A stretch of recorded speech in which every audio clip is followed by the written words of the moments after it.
معكم أيوب حميد، عضو الحزب الاستقلال مكتب الفرع سيدي مومن. احنا اليوم فخورين جدا بهذا العرس الاستقلالي في منطقة الأول من نوعه.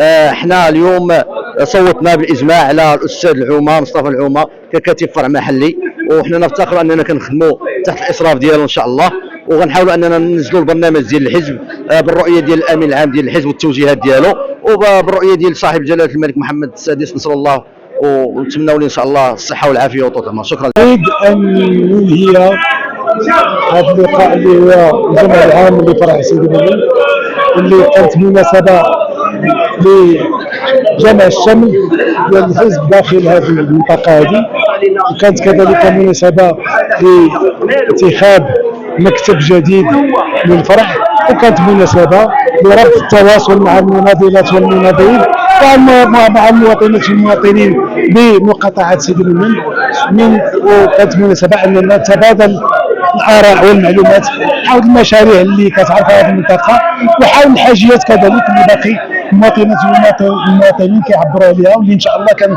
كنتمناو غادي نشتغلوا باش تدخل في المراحل المقبله ديال المخطط التنموي للجهه.